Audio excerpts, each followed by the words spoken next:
Module 3, Exercise 1. Here I'm going to put a marker on the map and I'm going to use the coordinate in the script. You see here that the geometry is also added to the script. And I can change the name of the variable. By default it is called geometry. Let's call it location.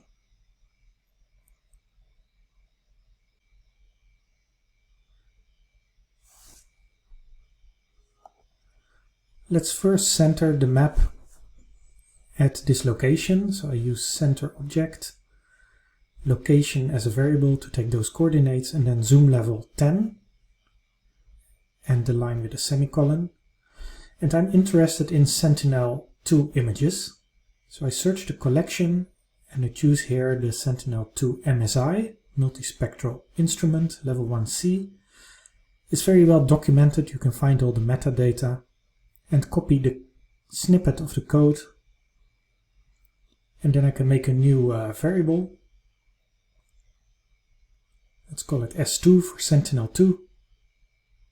And then I paste the code snippet to load the collection of Sentinel images.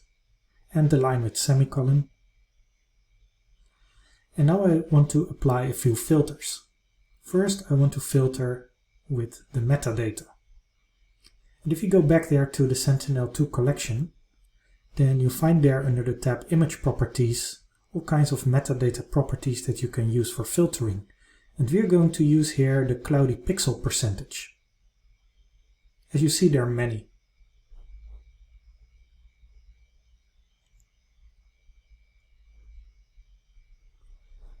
So create a new variable which is called filtered. Use the Sentinel-2 collection .filter to apply a filter.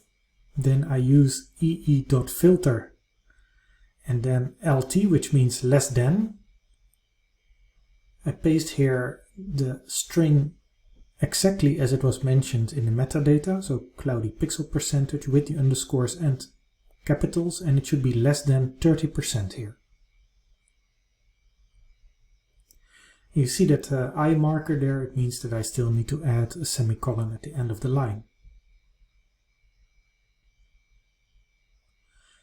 I can also filter by date, also a very common thing that you'll do. So create a variable filtered.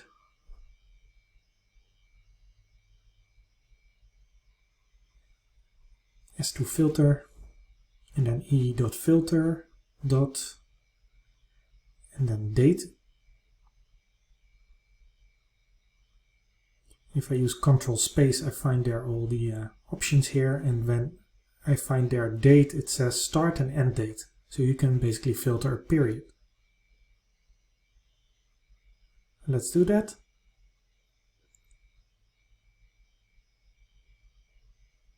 We also give them as strings.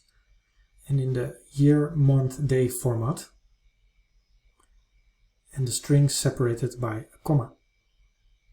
So here I filter between the 1st of January 2019 and 1st of January 2020. And it should return all the images.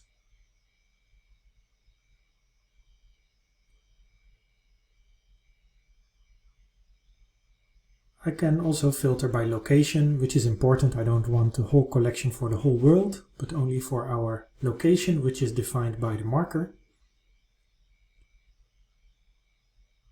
So I use again the same syntax, but then I use filter bounds.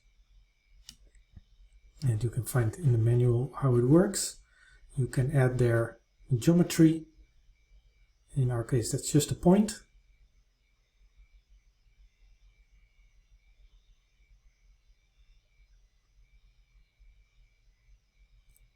It can be any geometry, and we use their location, which is the variable of our point, and semicolon to end the line.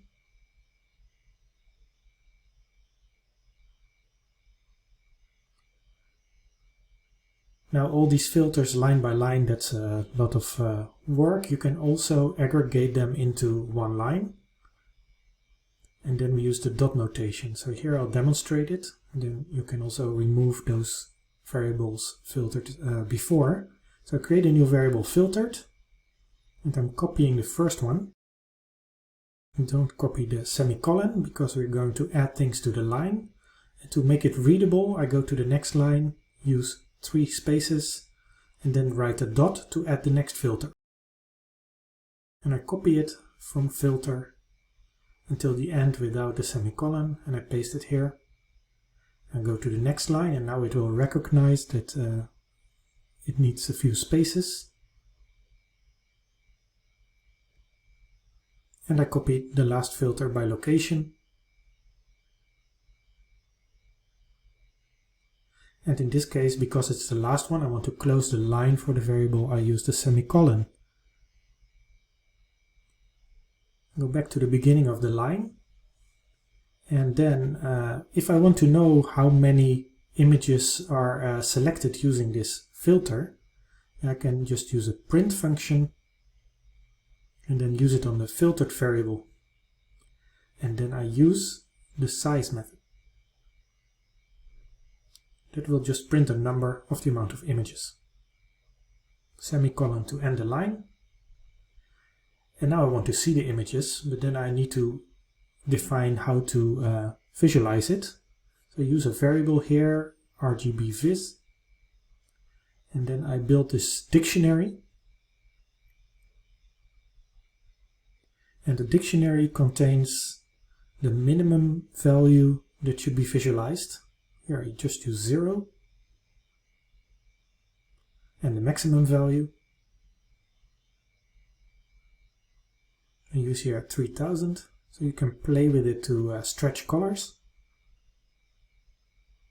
Which bands I want to see, and you define them as a list within strings, the band numbers. So here band 4, band 3, and band 2, which will be red, green, and blue, and will create a true color image. And then I end the dictionary. Now we use map.addLayer, and we want to visualize the filtered collection. We want to use this dictionary for the colors, RGBVis, and we give a string of the name of this layer that will be added to the canvas here below. When I run it, I see immediately that there are 52 images, and it displays here below the images close to our point.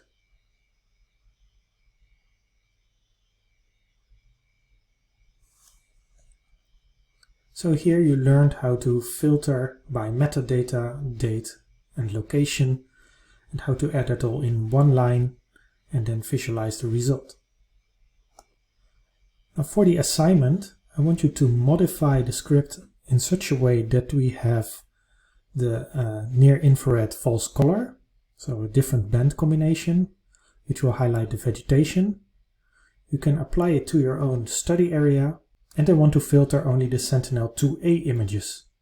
So you need to add an extra filter based on the metadata, and I'll give you a hint.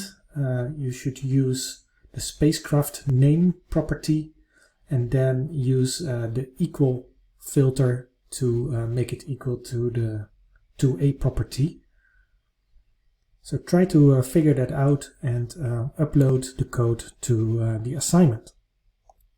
Good luck.